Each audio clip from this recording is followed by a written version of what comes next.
Hello and welcome to your Coach's Corner. I'm your host Cole Cloonan. I'm here with head football coach Garin Justice. Coach, it's always good to have you on the show Thank you, here. Cole.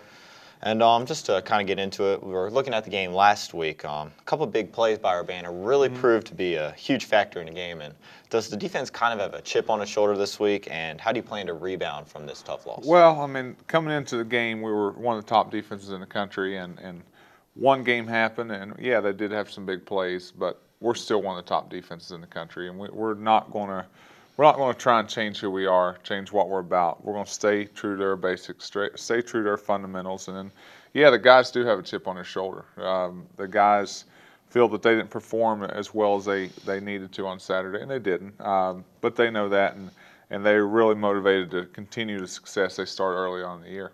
Mm-hmm.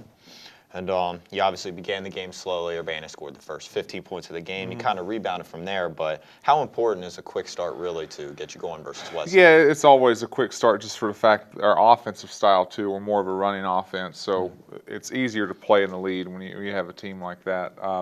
Yeah, Urbana, I mean, they scored their first play the first half and their first play the second half. I don't think I've ever seen that happen in a game, and hats off to them for what they did. But at the same time, yeah, that's apparent. I mean, we've had some starts where we've came out early, but it's always been a field goal. We've never came out with a 7-0 lead. So we have to do that, and our guys know that, and that's always important. Mm-hmm. And for the game on Saturday, what have you seen of Wesleyan so far, and are you doing anything special to prepare the team? Nothing really special. The good thing is that Wesleyan is a passing offense, much like Urbana. Urbana was an odd stack defense. Wesleyan's an odd stack defense. So there's a lot of carryover from week to week, which helps us. What I've saw from them, it's a team. Coach Shell's got those guys getting better each and every week. They'll have a short passing game. They like to spread the ball around, have some different guys that can make some plays, and then defensively you can see them building on what they want to do each and every week. And they're a dangerous team. They're getting better week in and week out. And how much of an advantage do you feel there is playing at home? Obviously, they've played you close these past couple of seasons. Well, it's always an advantage when we play at home. I feel that the difference between our program and their program is they've just had some instability where they've had a different head coach.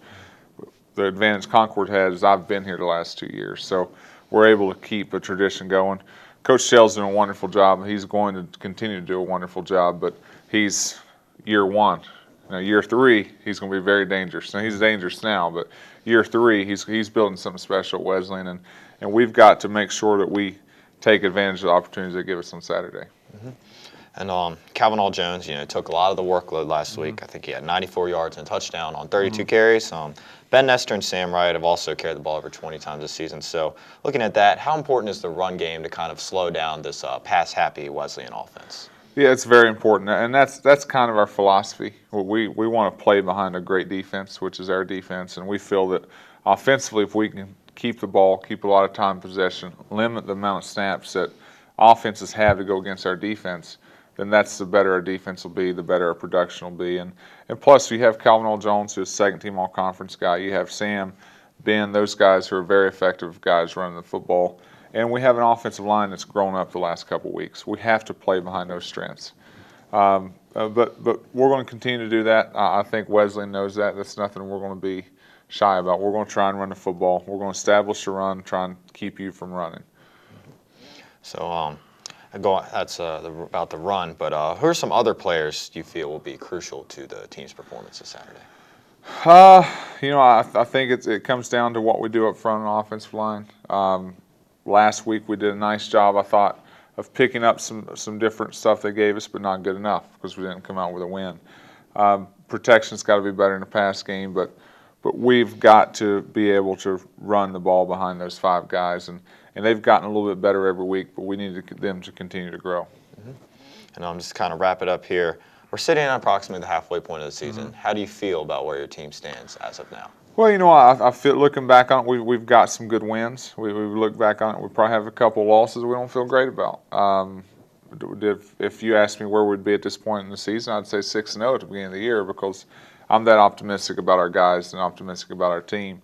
And you have a nice win versus Lenore Ryan, who's a top 25 opponent at their place. You go up to a good West Lib team, beat them. We've played some good teams, and The Bowie game, we stumped our toe a little bit, but it was also something we could grow and learn from. Urbana, that was a very good offense. You wish you could take a couple plays back, but hopefully we can grow and learn from it. As far as where we're at now, it's if we can win out, we can still have a share for the conference title. We still have all of our goals in front of us. I wish there were 6-0 or 6-0 goals that we still had in front of us, but they're not. And but I'm still very optimistic about where we're at. We've not eliminated ourselves from anything, and everything's still wide open. All right, that's all I have, Coach. Thank you guys for tuning in. For more information, remember to check out cumountainlions.com. And Coach, best of luck to you this Saturday and the rest of the way. All right, thank you, you Cole. guys for tuning in.